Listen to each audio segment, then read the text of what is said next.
Hello again. Hello. This is Brother Dan. And Sister Lisa. And this is Siblings in Zion. And today we're going to talk about what I have called fast food spirituality. Okay. Starting off with a subjective statement.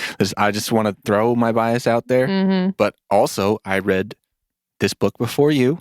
I'm the one that gave you The Power of Now. Oh. Right? That's okay. True. Fair. Okay. Yeah. So I read The Power of Now. How long ago? I think that was about 3 years ago. Okay. And then I gave it to you. Yeah. And I don't care if I ever read it again. So today we're going to be talking about Yeah. What are we talking about? a book by Mr. Eckhart Tolle. Tolle? I think it's Tolle. Tolle? You know what? You know what? I've never heard of him say it. Stephen Hassan? So, Stephen Hassan? I don't know. Eckhart Tolle. Eckhart Tolle. A New Earth. Subtitle, Awakening to Your Life's Purpose. Which is, just look at the cover. Look at that subtitle. We might just look at it. We might be just a little bit pretentious. Just a little bit. Okay, maybe slightly. Maybe a little bit. Awakening to your life's purpose. Yeah, okay. Are fine. we determinists here? Is there a purpose? Is there? Must there be? Must there? And do you, Mr. Toll, know what that is? But you are the one who wanted to do an episode about it. But you? Right? Yeah, that was me. I just finished it this morning. Okay. So it's fresh. Yeah, good. And I got things to say All right. / questions to ask. Sure. And I want to know, do you want me to talk about things that made me go, Yeah. first, or things I liked? Things that made you go, hmm. Oh. Yeah, let's start there. Because there is plenty of that. Yeah. But there's also a healthy dose of Let's open up those notes. So I guess we should do a short primer on who Eckhart Tolle is. If you don't know, you... Just kidding. I mean... You live under a rock. Live your own life. God! For Pete's sake. He's one of the most popular, quote-unquote, spiritual teachers out there. The Power of Now and A New Earth have sold millions of copies each. Thanks to Oprah. She helped. A New Earth has been more popular, I think, sales-wise. I liked it more than The Power of Now. You think so? Yeah. There was both more moments and more moments. It was just more. Yeah, I agree. It's more varied. He covers a more vast range of topics, I feel, in this book. So The Power of Now is like 97, and this was like 2005. Oh, okay. I didn't realize it had been that long. I think the first printing of The Power of Now was 1997. Okay. And it reached the New York Times bestseller list in 2000. So it hung around for a while before it started to catch on. And then I think in between there was Stillness Speaks, which is a short book of kind of bite-sized spiritual stuff that I still have, and I'll probably keep that. I think that serves the purpose of his way of presenting this kind of stuff, and I don't need the rest of this. Yeah, I can't remember if I read Stillness. I don't think so. I may have started it and been like, you know what, no. You know what? But all that to say, we both read this one. Yeah. And now we're going to talk about it. A writer, obviously. He does a lot of public speaking. He has a big presence online of bite-sized spiritual teachings. You probably heard of him. You probably know. So let's talk about how we feel. Let's talk about the feelings. And I know. Okay, sorry. Starting with page 66. Okay. Here's a very short statement that I found profound, but also exactly like The Power of Now. Yeah. The past has no power to stop you from being present now. Mm-hmm. I feel like that is his motto. Yeah. That kind of sums up everything he stands for. Yeah, when it really comes down to it, it's pretty basic. The moment is all there is. The past doesn't really exist. That's in your head. The future doesn't really exist. That's in your head. Because when you get to the time-based understanding of future, like a date, it's still the present moment. So wasting time or spending time ruminating in the past and wondering about the future is wasting the moment. Yes. Which, of course, you can get that from a lot of other places, but he does a good job. And this is why I call it fast food spirituality, of presenting it in a way that to people who aren't already in this groove can hear it, I think. Yeah, it helps them feed into this main current. A lot of people are just not presented that kind of paradigm. Yeah, which is sad. Worry about your future. Work hard for your future. Everything you're doing is for the future. Your childhood defines you. Yeah. All your problems are because your parents messed you up. There's a lot of that. But if you don't go to school and get a good job, then your future's going to be shit. And if you don't save money, your future's going to be shit. If you don't do this or that, your future. Right. Constantly plan and worry and think. Yeah. And he says, stop doing that. At least stop doing it so much. Yeah. Like, tune in to what's going on right now. I do like that. Yeah. I try to do it. It helps. Yeah, it's not easy. No, it's really not. He seems to think it is. Bookmark that for things that made me go, Yeah. Okay. Page 75.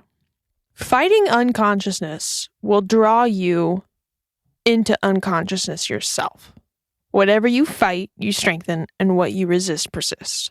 He didn't coin that term, Right. obviously, Definitely what you heard that. resist persists, but in the vein of trying to bring these principles into people's lives, you can't shame someone for not being in the present moment. No. Even if you feel like that's important. Yeah. Fighting unconsciousness with unconsciousness is never going to get you anywhere, because then you're just trying to make yourself feel more important by trying to teach these principles to someone that doesn't want to hear them or isn't ready or whatever.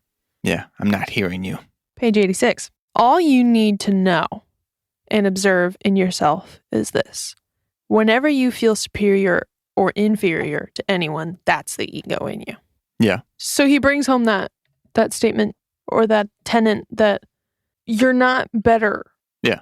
And if you think you are, then that's Yeah, what does that even mean? a delusion. Yeah. And it's serving the purpose of the part of you that wants to be more and wants to have more, which I like too. Mm-hmm. He does talk a lot about the kind of people that a new earth will be brought about by. Yeah. Figuratively. Those people who are conscious are not doing harm to themselves or others because they're aware of their actions, you know? Mm-hmm. So that whole seeing yourself on the same level leads to harmony, unity, that kind of thing. Yeah. And I like that. I like that. And I like that. Yeah, but straight away, this concept of a new earth. Hey, save it, okay? Sorry to be pessimistic, but we have over 8 billion people on this planet living very disparate lives, especially between country and country. Yeah. This isn't a realistic goal. Yeah. It's a nice idea. Yeah. And he talks about how this is not a utopian concept, but look at the cover of this thing. What does that look like? Yeah. But you could argue that he's using it figuratively and as a phrase from the Bible. Yeah. To new heaven and a new earth. Signify the change within you and how that change within you will change the world around you. Even if it's just immediately. Yeah. I don't think he thinks that this is going to happen in the next decade or maybe ever. But maybe he does. I don't know. I'm not him. I don't know. Maybe he doesn't think about it because he's now. He's here. He's present. Okay? All right. I really don't know how he wrote this book without thinking about the past and the future. But. Right. Page 90. Do you want to read this? Sure. I usually congratulate people when they tell me, I don't know who I am anymore. Then they look perplexed and ask, are you saying it is a good thing to be confused? I ask them to investigate. What does it mean to be confused? I don't know is not confusion. Confusion is, I don't know, but I should know. Or, I don't know, but I need to know. Is it possible to let go of the belief that you should or need to know who you are? In other words, can you cease looking to conceptual definitions to give you a sense of self? Can you cease looking to thought for an identity? When you let go of the belief that you should or need to know who you are, what happens to confusion? Suddenly it is gone. When you fully accept that you don't know, you actually enter a state of peace and clarity that is closer to who you truly are than thought could ever be. Defining yourself through thought is limiting yourself. So even in that phrase, I'm oscillating back and forth between right and... Right, wait. Okay. Wait, what? Oh, okay. Yeah. So just bear with me. Sure. I know what your reactions to this are, because I have the same ones. But pretend you believe this fully. Yeah. I feel like that partly summed up what I've been feeling in the confusion category, because I keep asking myself the question, what's the point? Right? Yeah. What's the meaning? Why is this happening? And partly, who am I and why am I here? Because I don't have an answer for that anymore. But I like that he's saying, maybe you can shift the way that you're thinking about it, which you've suggested to me to do before. Yeah.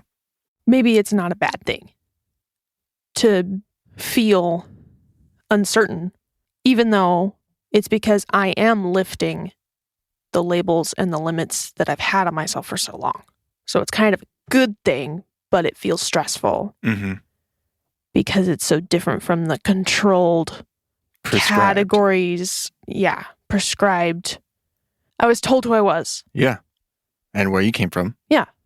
And where you're going and why you're here. It was all laid out for you. Yeah.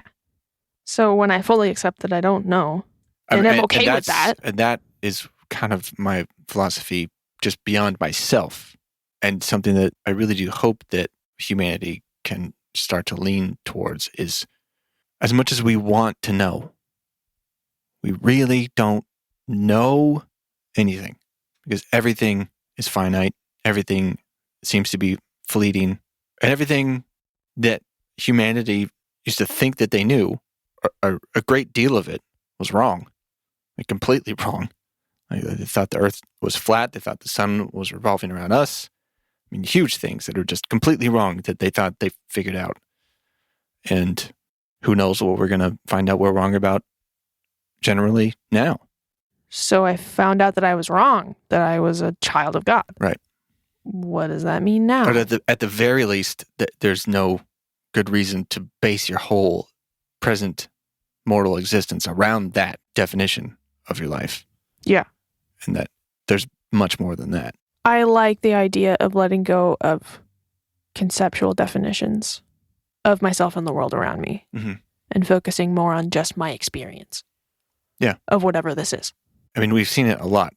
People are very resistant to change, especially when it's stuff that was defined from day one about what the world is and who the people are that live in it and how you see them and relate yourself to them, like boys and girls. And I mean, I think that's a big one. Huge. That's been shifting more above the surface lately, but of course has been underneath the surface for a long time. Yeah. And then people just, no, this bathroom is for boys. This bathroom is for girls. That's the way it's always been. That's got to be that way. Yeah. You're freaking me out if you're going to try to jumble that up. Yeah. This is my gender. This Yeah. is the box I'm in. This is my job. This is what you look like. So this is how you need to act. And this is how I'll treat you. Yeah. This is my job. And this is what I assume that you are and should be treated as. Right. Compared to me. Yeah. You have your gender, your career, your social status, all of these things that help people, your race. A lot of things that help people look at you, see those first defining 3 or 4 things, and feel like they know who you are. They get a sense of your identity because of the snap judgments that those things... Based on the norms that precede your intake of individuals. Right. Help us filter through... And those are... what you are. Fairly important.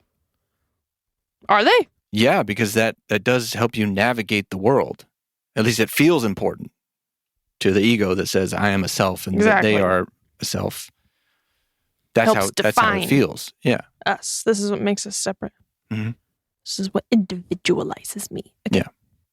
And this is how I see them as separate from me. So that is to say it feels important. And that's what the pre-established roles quote I have here is talking about. Because nobody likes confusion. No. I assume. On page 90, he says, of course, different people fulfill different functions in this world. It cannot be otherwise. As far as intellectual or physical abilities are concerned, knowledge, skills, talents, and energy levels, human beings differ widely. What really matters is not what function you fulfill in this world, but whether you identify with your function to such an extent that it takes you over and becomes a role that you play. When you play roles, you are unconscious, which is basically what we were just expounding upon. Yeah. Right. He's saying you confuse a pattern of behavior with who you are, and you take yourself very seriously. And then you automatically assign roles to other people. Yeah. Like, how we psychologically just deflect. Is that a word? Deflect is a word, yes. Okay, great. When you deflect authority to the person in the lab coat or the person in the... You defer authority. Yeah. You defer authority to the deflect person... is a word, It is, not but that word. Inappropriate in this sentence. How you defer authority to the doctor in the uniform. Yeah. And that's his role. You're going to listen to what he says. Yeah. And we assume that a doctor knows what he's talking about. We actually want to forget that they are a human being who is flawed and has the same type of brain and inner workings that you do.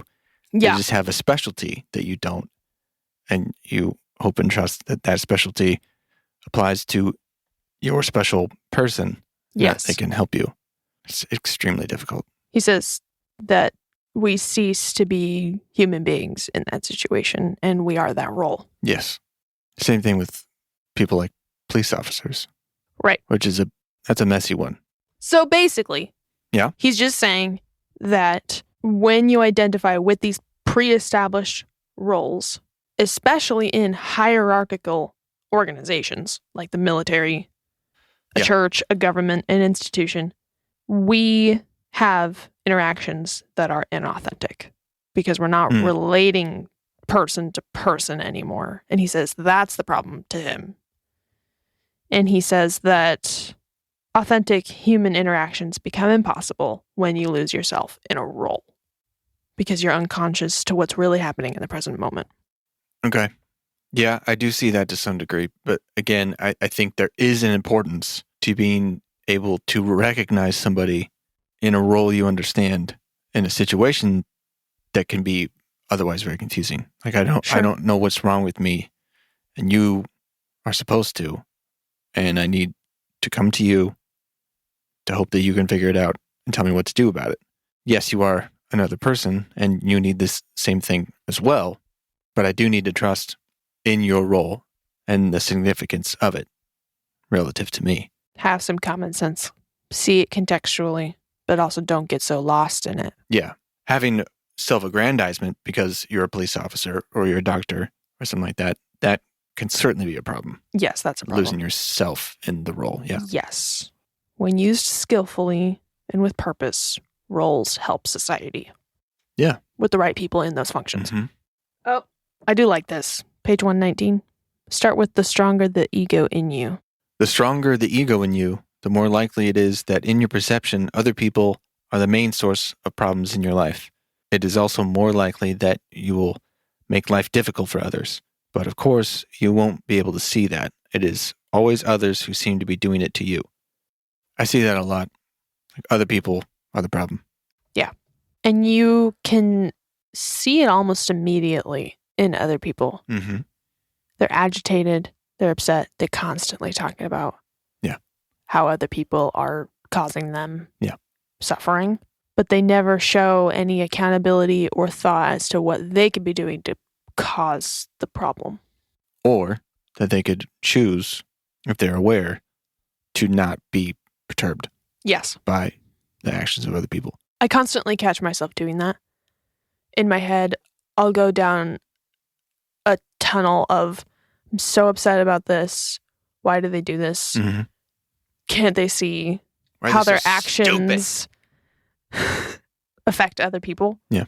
And then I'm like, wait, not everybody cares about what I care about. My expectations are exactly just that. My expectations. Mm-hmm. And I can't expect everyone to live the way that I want them to live. For you. Exactly. To be fine. Because I am not the sun. Not everything revolves around me. And sometimes people have their own agenda. I think they always do. Yes. Yeah, I worked in retail for a long time. Yeah. Not that I've never been guilty of this, but I became less and less guilty of it as I heard so many other people make this kind of proclamation about other people all the time. Not just about like customers, about other people they work with doing something stupid so that they have to do this. My job's so much harder because they're not doing their job. Or they're this and they're that. And them. Other. Yeah. When I start thinking about that at work, I try my best to stop and think, how can I help them? That's great. And then once I help them, they feel better, and then they help me. And the day goes a lot more smoothly, rather than us being like, no, I need to do my job. No, I need to do my job. And you need to do your job so I can do my job. So we just need to do this. Damn it. Separately.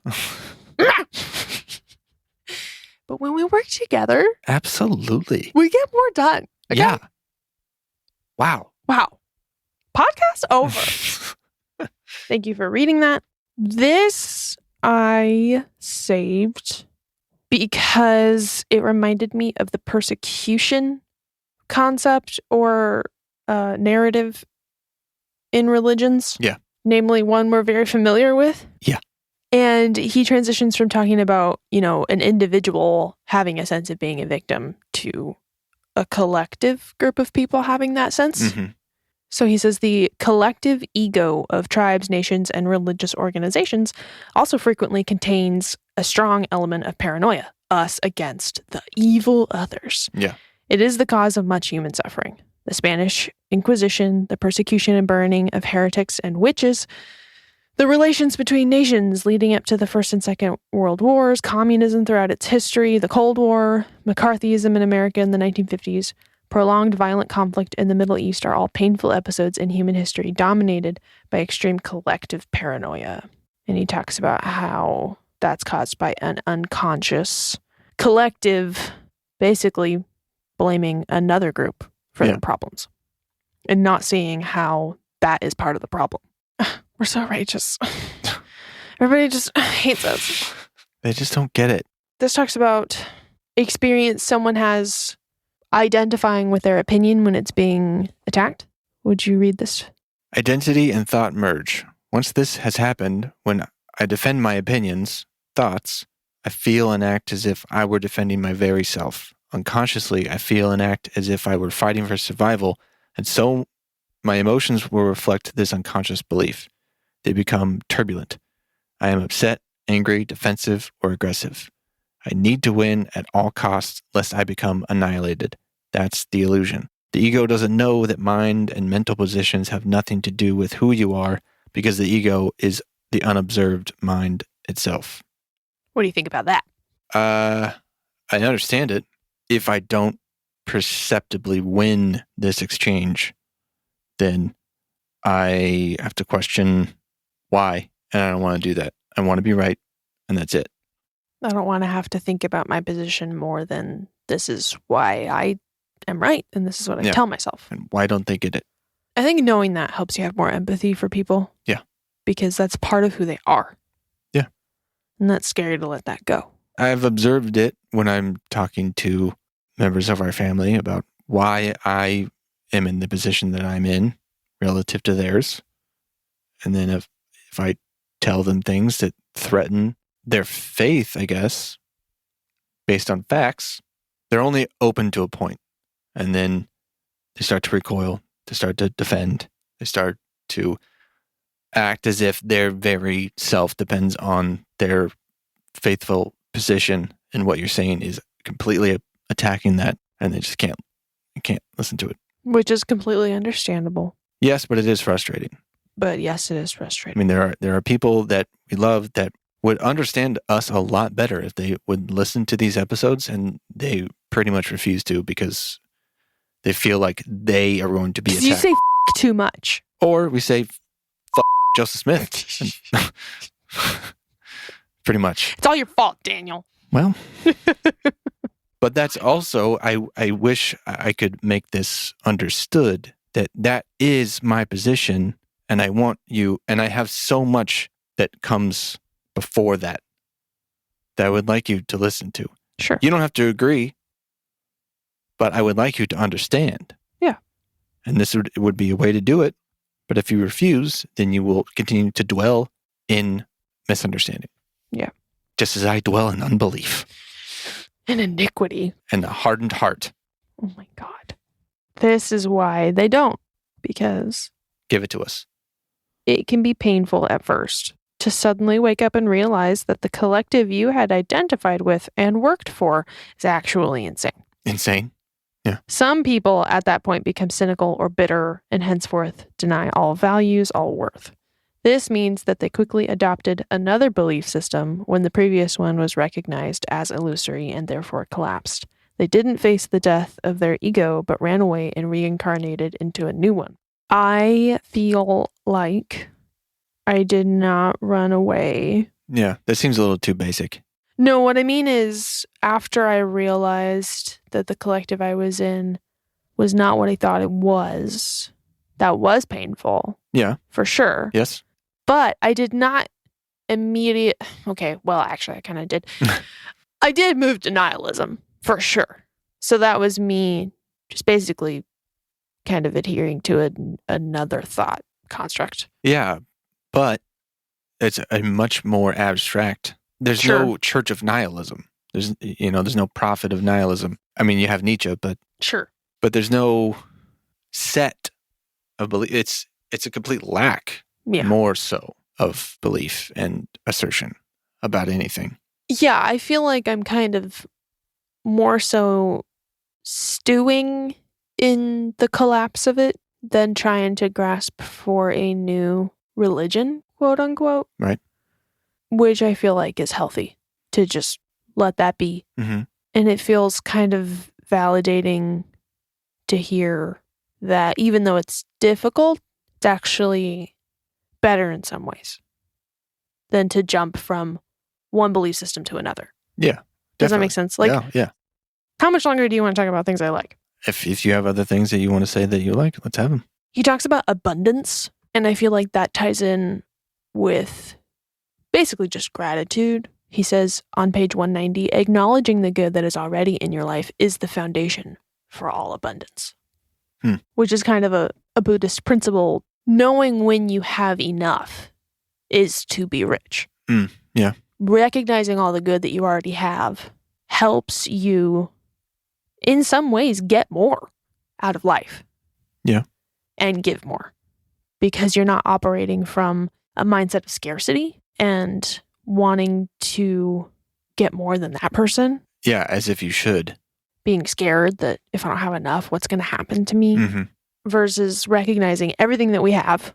I mean, look at all the shit that's around us right now. Mm-hmm. And yet we still think, oh, but I need this and this and this. And then I'll be happy. I need a new this. Exactly. So I like recognizing that the thought in our head that's really needy and thinks, I'll only be okay if I get these things. Versus, actually, I'm really okay. And I have way more than I'll probably ever need at this point. Is more helpful in being present, ultimately. I really like when he talks about how the ego needs a form to identify with and how attached we get to material possessions because we learn to see them as part of ourselves. And how a new pair of shoes enhances the perspective someone else might have of me. Like how having a material possession will elevate my status in the eyes of my peers because that helps us feel bigger than we are. I feel like if people were really aware of why they were buying things, that they might not so much. There certainly is a lot of things to buy. Yeah. A lot of opportunities. Yeah. Satisfy briefly. Page 214. This goes along with what we're talking about. Okay. The joy of being, capitalized B, which is the only true happiness, cannot come to you through any form, possession, achievement, person, or event, through anything that happens. That joy cannot come to you ever. It emanates from the formless dimension within you, from consciousness itself, and thus is one with who you are. Did that make you want to barf? Or are you okay with that? It came up just a little. Just a little bit. I gotta fight down. I swallowed it. Ugh. With less flowery language. If you feel like there's a hole in you that needs to be filled, it's not going to be filled with buying more True. Yeah. clothing. You know? Not truly, no. God, no. Come on. Come on. Buy more Gap clothes.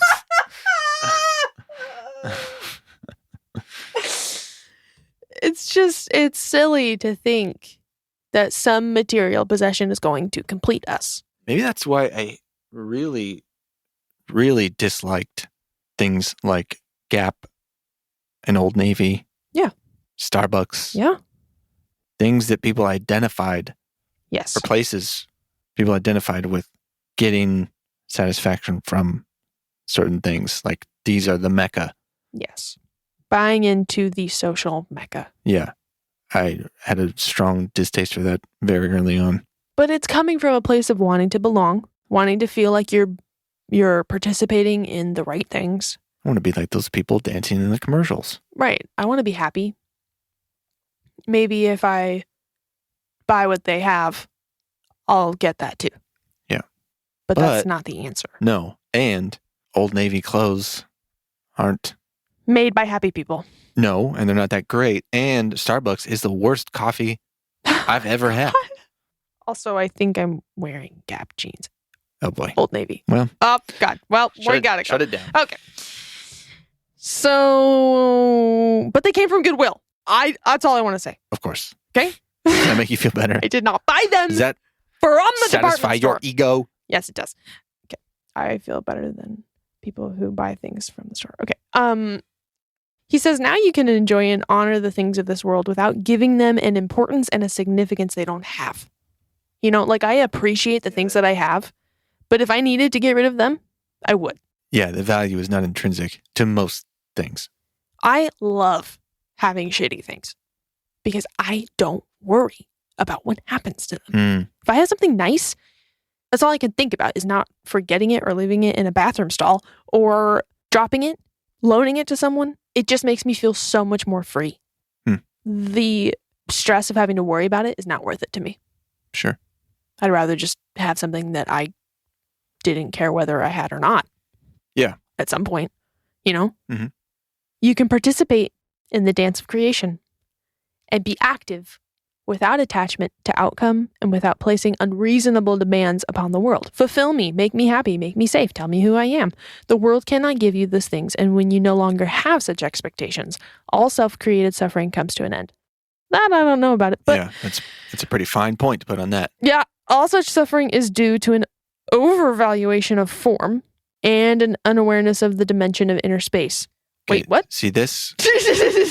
Now we're getting to it. Now we're getting to like the specific, yeah. this is how it is language. Yes, which is off-putting. Where are you getting this? Yeah. What is your qualification for saying something so... Wait, we're not done with the things I All right. like. Well. Okay? When that dimension is present in your life, you can enjoy things, experiences, and the pleasures of the senses without losing yourself in them, without inner attachment to them. That is to say, without becoming addicted to the world. So, again, in less flowery language, the things you have are not you, and they will not complete you, and you don't need them to have a sense of gratitude and enjoyment of the experience of life. I want to talk about TV. I want to talk about addictions. Okay. And then there's 3 more short quotes. Which of those 3 things would you like? TV? What's up with TV? Sure. What's wrong with TV, man? What's wrong? Wait. This quote scared me. And I don't know if it's true, but he said the average American by the time he is 60 years old will have spent 15 years staring at the TV screen. 15 years? Yeah. If that's true, I really hope I'm not the average American. By the time he's 60? Yeah. A quarter of his life. When a third of it is spent sleeping and another third is spent in the adult life working, I don't know if that adds up. I don't know either. But the point is we watch a lot of TV. Well, that attention has shifted. There's less watching TV and much more... When this came out, maybe. Yeah. You know, transfer it to computers and iPads and phones and stuff. Right. Yeah. YouTube. And generally, we're interacting with some sort of screen. Yes. A large portion of the day. Yes. So he brings up a lot of questions about it and presents what he thinks is the ultimate problem with consciouslessness watching and consuming, especially as it relates to advertisements. So why don't you read those 2? So does TV watching create inner space? Does it cause you to be present? Unfortunately, it does not. Says you, maybe for some Keep going. Some people it Keep might. reading. I mean, case in point, Hey. we have been watching some very informative television programs lately. Yes, we have. Okay. Yes, we have. But we also, just keep read. Although for long periods your mind may not be generating any thoughts, it has linked into the thought activity of the television show. It has linked up with the TV version of the collective mind and is thinking its thoughts. Your mind is inactive only in the sense that it is not producing thoughts. It is, however, continuously absorbing thoughts and images that come through the TV screen. Again, I disagree. I can think about a lot while I'm watching TV. This induces a trance-like passive state of heightened susceptibility, not unlike hypnosis. That is why it lends itself to manipulation of public opinion, as politicians and special interest groups as well as advertisers know and will pay millions of dollars to catch you in the state of receptive unawareness. They want their thoughts to become your thoughts, and usually they succeed. Again, that's a very generalized concept with some truth. Right. He says, rather than watching at random, choose the programs. I think that's what this whole book is. You want to see. Generally, I feel like this book is his detailed personality theory. Okay. And that is subject to opinion. Like, he's even using terms like ego, right? Sure. I see this. But he's also using terms like pain body, which he made up. Sure. And we'll get to that. But I feel like this is his layout of how he sees a human being. Human being. And you can take from that what you will. We don't completely agree with Freud. We don't completely agree with Jung. We don't. Right. And I'm not saying he's part of that collective. I'm just saying he's put forth an outline of a personality theory and what makes, a right life and what puts you out of balance and where things are coming from. So with the TV, sure, I don't feel like you and I fall into this category. But like you said, I've seen this happen to people and it scares me so much that I don't want to ever be that person. And maybe I learned this from watching it, but when I was really young, I had one friend in particular who actually would seem to be hypnotized by the television. Like, I would say his name several times and I would have to yell sometimes and be like, "Hey, stop it. Break away." Like, interesting. Yeah. It was weird to me. I don't want to forfeit that much control over my mind. I do try to stay active and connected when I'm watching something. While I was reading this, I was really stressed out while I was watching TV. I was like, "Oh my God, am I conscious? Am I aware of my body? Am I breathing?" Yeah, but we're not sitting down in front of, the new sitcom episode. Sure. We're watching The Power of Myth or some indie or Lost or Mad Men. Okay, highbrow Oh my God. I mean, Lost is a show steeped in philosophy with characters named after historic philosophers. Okay. So, okay. It's smart. I'm not saying television is evil. I'm just saying it has the power to run our lives if we don't control it. Is a tool that can be our attention utilized against us, for sure. Same thing with our phones. I mean, it's a very powerful way for us to find information that we want. It's also, human beings are susceptible to being influenced by the way these things suck up our information and then use that information against us. Exactly. To try and get our money. And if you're conscious, you can realize when you spend enough time with it and put it down. Yeah. Do something else.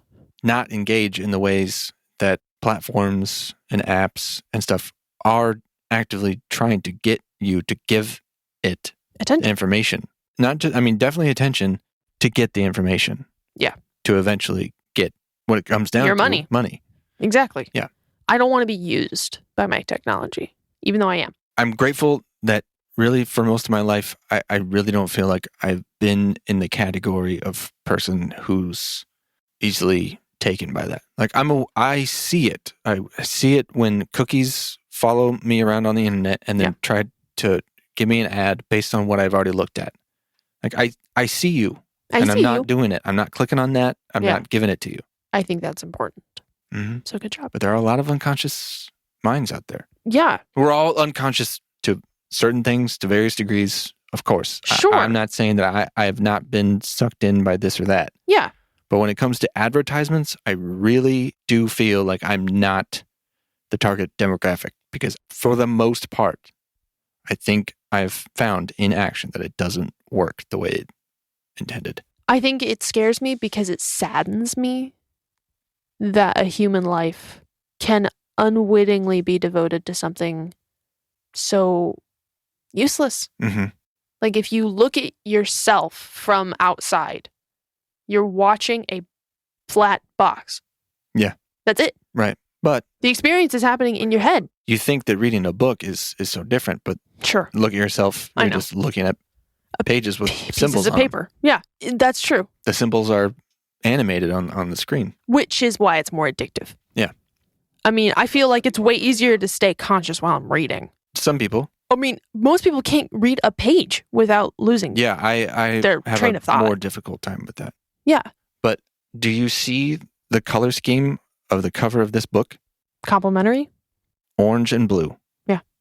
That is very deliberate. There are studies done on this about fast food, yellow and red.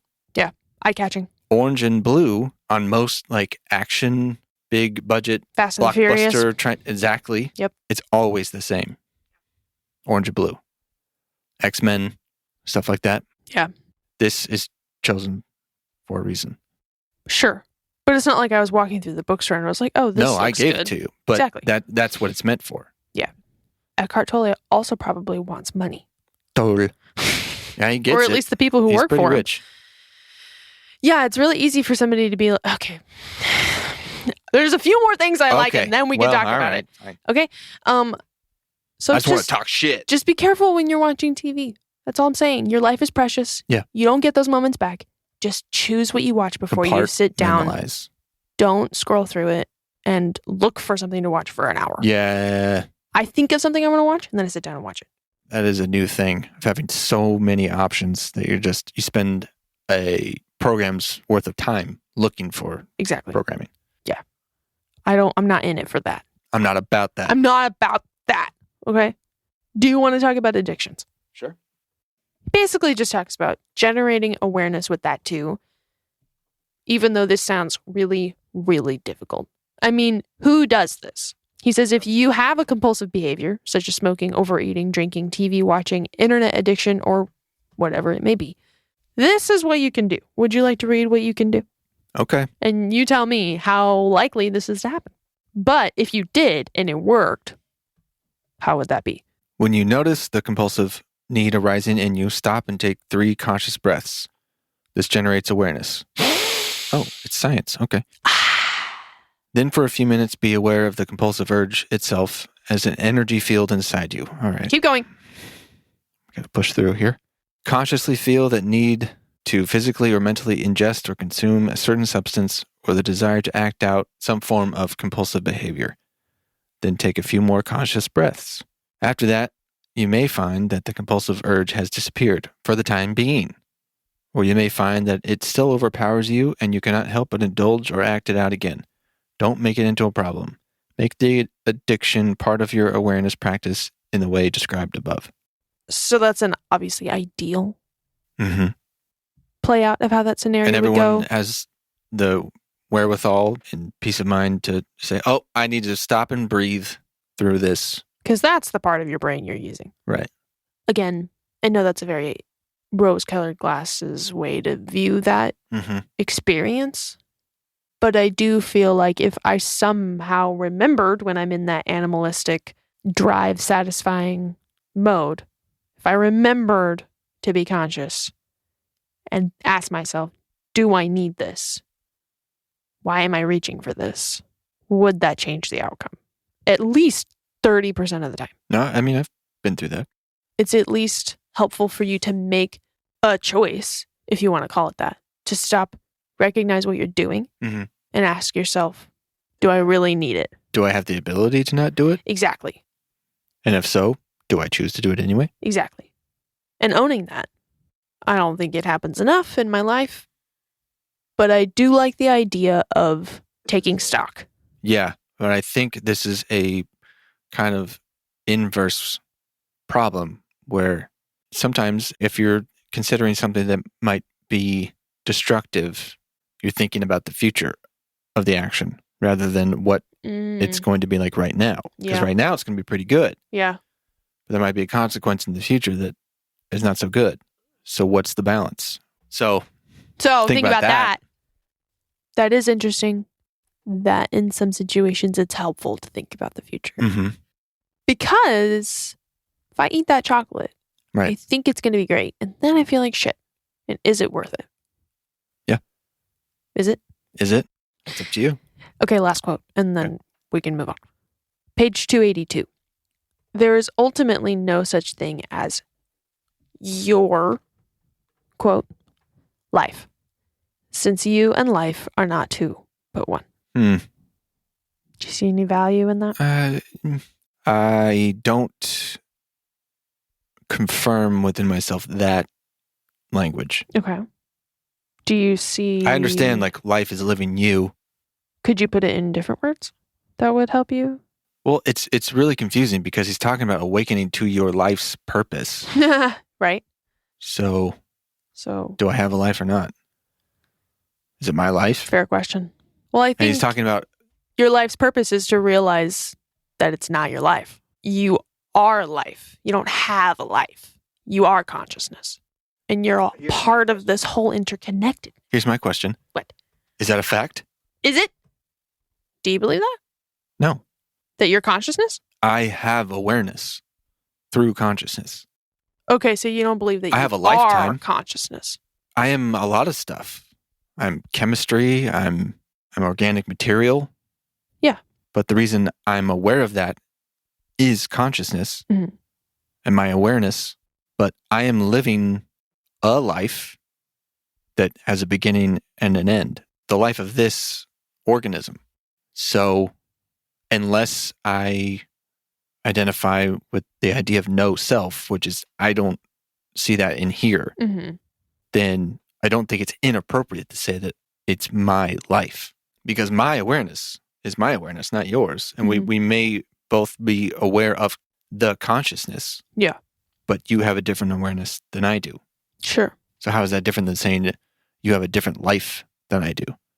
Yeah. 'Cause our lives are happening in parallel Sure. and they're not going to be, they didn't start at the same time. They're not going to end at the same time. I think what I took from it is the no self approach, Mm-hmm. plus ceasing to identify with the events of my life as my life. Yeah. Versus the organic matter and consciousness that I am. Does that make sense? I don't know. Does it? I don't know. It's your life. I don't know. It's your life. See what I mean? But this is why I appreciate having discussions like this and not making everything so defined and Yeah. so rigid. Because Yeah. I feel like the whole thesis of this, there's a lot that felt contradictory. Yes, I agree. And now we're In the moving into the language. things that made us go, It seems like he's saying, let go of form, let go of labeling yourself. And yet, these are exactly the ways that you need Yeah, to and do that's your this. ego. Yeah, right. Yeah. He's clearly labeled that part of you. Yeah. Which I find interesting that he's using that word so differently from the other people who have used that word. Why can't people come up with a new word? It's getting really, like, the word ego is being really muddied by different people's uses of it. Oh, it's just a word. Sure. But if you're talking about the ego that Freud was talking about, that's not the ego that Eckhart Tolle is talking about. They're very different. Jung used it too. And they're all using it differently. So when I he say talks ego, about the egoic mind. yes. But he also uses ego Mm-hmm. a lot. Let's talk about how specifically things were contradictory. Okay. We were just talking about our concept of consciousness, and this kind of explains his concept of consciousness. Stillness has no form. That is why, through thinking, we cannot become aware of it. Thought is form. Yeah, see, this is one that stood out to me. Like, wait, what? Yeah, I couldn't even follow Thought this. is form? What? Huh? Being aware of stillness means to be still. To be still is to be conscious without thought. What? You are never more, essentially, more deeply yourself than when you are still. When you are still, you are who you were before you temporally assumed this physical and mental form called a person. You are also who you will be when the form dissolves. Okay. When you are still, you are who you are beyond your temporal existence, consciousness, unconditioned, formless, eternal. But you are form when you're still, because you're not moving, because you're a form that can move. Yeah, to me it sounds You like can't be perfectly still because your heart beats and shakes your body. Metaphorically. I don't think so. I think when I read it, I hear He's saying being that still inside. he's saying that thought is form. How is that metaphorical? Because you can identify with it. I think he's using these words like interchangeably, Well, I don't appreciate it. like symbolically. So when I read this, I hear when you're still inside, you're not identifying with the thoughts, just like meditation. Mm-hmm. And you were like, oh, yeah, I agree that, when I die, my consciousness leaves me and becomes part of something else. But it sounds to me like he's saying that we are consciousness, not that we have consciousness. Does that make sense? I understand your words. I understand your words. But I mean, how can we know that? Right. Either way. That is a problem that I often have is how do you know that? Why should I take that as scripture for my life? What are you basing that on? How could you even know that? That is just your thought about it. Yeah. Being aware of stillness is to be still. I think he's just trying to fill the page. I think so too. I wrote, do you agree with this particular phrasing of the concept No. that we are consciousness? And I didn't think so. This is an example of when things that are clearly speculation are presented as facts. Yeah. All things are vibrating energy fields in ceaseless motion. Well, that's true.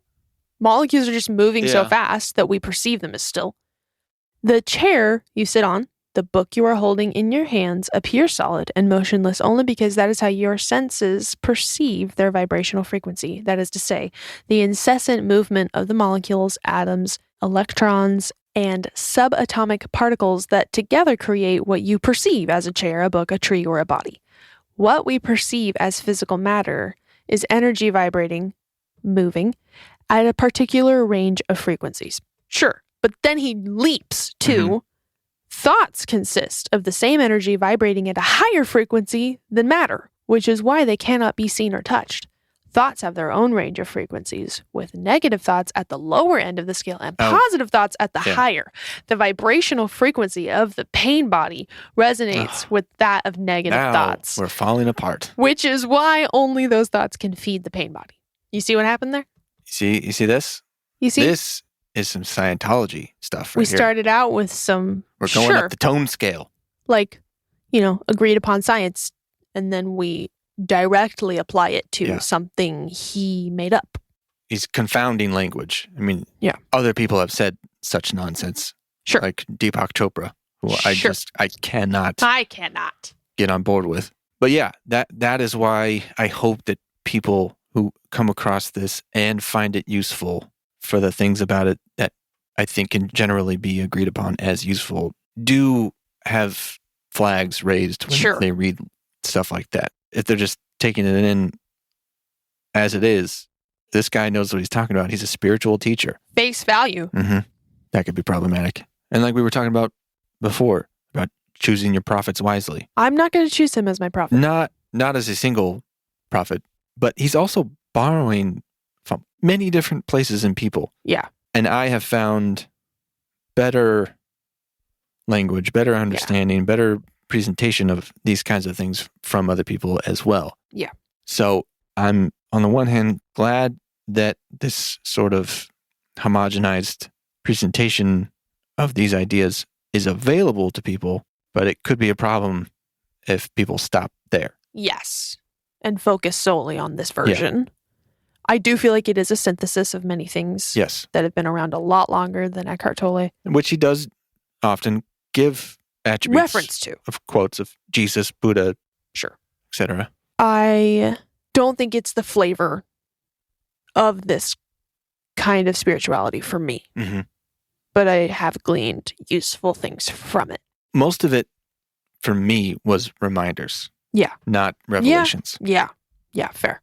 I didn't get anything really original from this. No, and I personally didn't get anything new out of it beyond The Power of Now.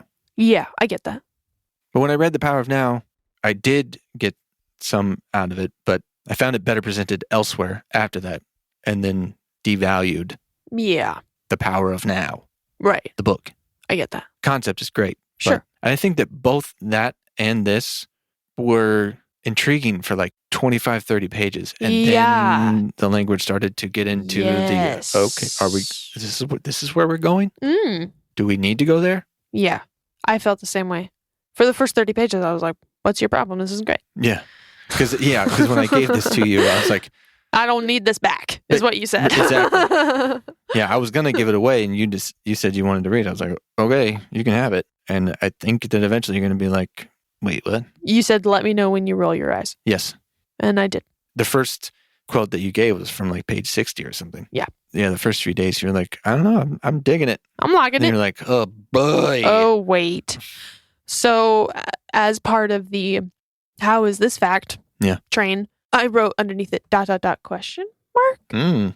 The human brain is a highly differentiated form through which consciousness enters this dimension. It contains approximately 100 billion nerve cells called neurons, about the same number as there are stars in our galaxy, which could be seen as a macrocosmic brain.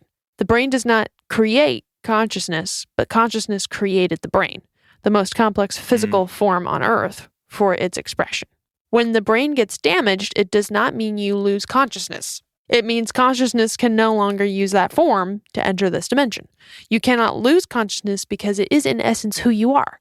You can only lose something that you have, but you cannot lose something that you are. Okay. I feel like he just takes us in circles. Yes. He's not a neuroscientist, so definitely take all that stuff with a grain of salt. Yeah. How does that mean that you are consciousness and you don't have consciousness? Yeah, I don't know. He says so. He says that your essence is consciousness. But if your brain malfunctions, you don't lose consciousness? I feel like he's using that word operationally. Maybe. And that's confusing. If you split your corpus callosum and your left and right brain are not connected. Yeah. The left hand does not know what the right hand is doing. Yeah. So where's the consciousness? Where? Where are you? Where is it? That's also a question of where's the soul? Yeah, I thought that was really I don't think the brain creates consciousness, but I think the brain evolved to allow the awareness of consciousness. Yes. Yes. To communicate it. I like that. Okay, when statements are made to sound like prophecy. Yeah. How culty does this sound? Give it to us. And as though it's already happened. As the new consciousness emerges, some people will feel called upon to form groups that reflect the enlightened consciousness. These groups will not be collective egos. The individuals who make up these groups will have no need to define their identity through them. They no longer look to any form to define who they are. Even if the members that make up those groups are not totally free of ego yet, there will be enough awareness in them to recognize the ego in themselves or in others as soon as it appears. However, constant alertness is required since the ego will try to take over and reassert itself in any way it can. Dissolving the human ego by bringing it into the light of awareness, this will be one of the main purposes of these groups, whether they be enlightened businesses, charitable organizations, schools, or communities of people living together. Enlightened collectives will fulfill an important function. This sounds like he's reading somebody's patriarchal blessing or something. Enlightened collectives will fulfill an important function in the arising of the new consciousness. Consciousness. Yeah. Just as egoic collectives pull you into unconsciousness and suffering, the enlightened collective can be a vortex. The good stuff. Get this. It can be a vortex for consciousness that will accelerate the planetary shift. Oh boy, we're going to clear the planet. How is he not a cult leader? There have to be groups of people that are totally all in on this and that treat him like the savior, right? Yes. That are like, yeah, I'm conscious and you're conscious and we're building a new earth. Yeah. At the end, he even uses the term a new species, which is really where I was like, wait, what? We're turning into a That new is best-selling book species? stuff. That's where you have to like Oh, yeah. nail the thesis. He brings out the big guns in those last pages. A new species is arising on the planet. It is arising now, and you are it. Exclamation point, end of book. What? What? Yeah. Okay. So this is like, That makes no sense. this is like if you join a cult and they don't tell you where you're going, then you just like end up doing a bunch of stuff that, you know, you've been conditioned to believe is okay. If you started reading this book with that sentence, this is where we're going. Right. This is how you're going to get me to believe what you're saying. Because he starts out like, I have no problems with what he's saying. Then it gets progressively weirder and more prophetic and more weird facty until he says a new species is arising. And the book is over. Now take that into your life. Now take it and live it. Be it. To a Tolle T. Okay. What? Is this sexist?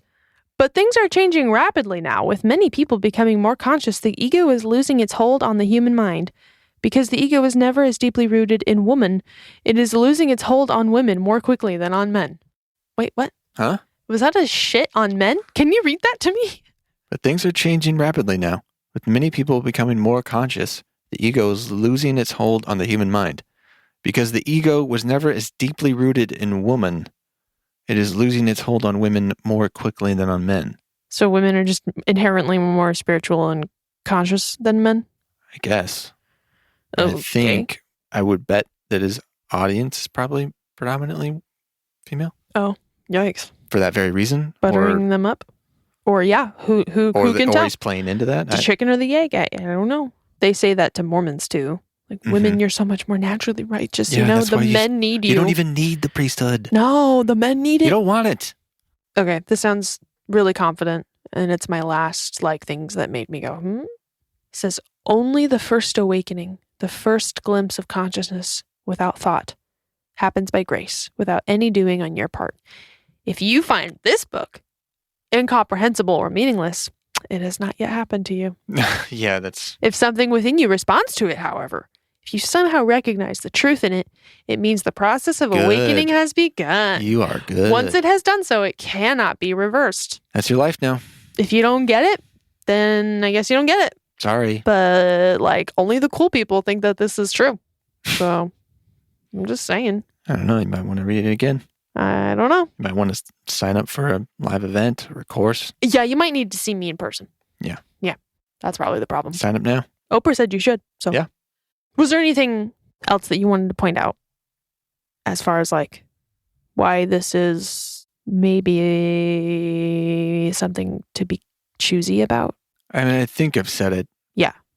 I think I said it. Proceed with caution. Proceed with caution.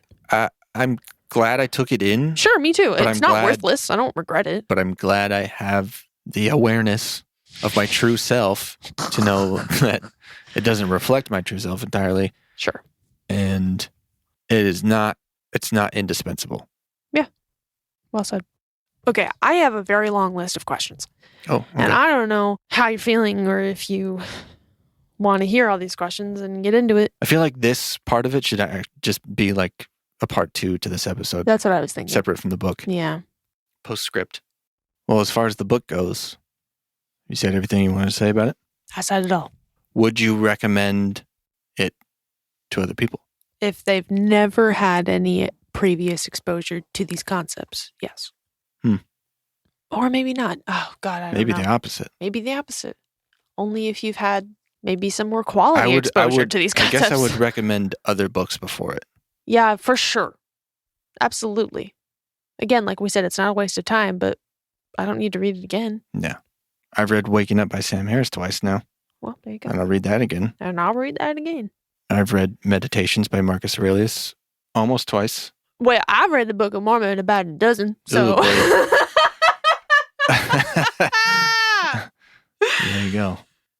I think it's informative as something to say I don't like a lot of this. You know what I mean? Yeah. It just reaffirms what I do feel like jives more with me. Does that make any sense? Mm-hmm. I think we're ultimately pretty much having the same take Experience. away from Yeah. it. Yeah, for sure. Yeah. A coworker said that he thinks it's incredible that someone can essentially sell hope. Mm-hmm. This is almost like the epitome of capitalism. Lots of people try to do that. Some people are more successful than others. You got this guy. You got Tony Robbins. You got Brene Brown. You got, what's that other one? Like Rachel Hollister or something? Like Girl Wash Your Face or some shit like What that. the hell? Yeah, there's some toxic. More. There are definitely more toxic versions of this kind of thing out there. Sure. But yeah, I mean, it's fine. It's fine. For what it is, it's fine, and it is what it is. And I accept it. Okay? Rachel Hollis. I think that's her name. It's beyond me. It doesn't matter. It's better than not knowing anything of the kind, Mm-hmm. I think. Yeah. Thanks for listening to me. I'm glad to be here with you. Be here now. And now. And now is now. And now. And there's only now. I'm Dan. I'm Lisa. And this has been Siblings in Zion. For now.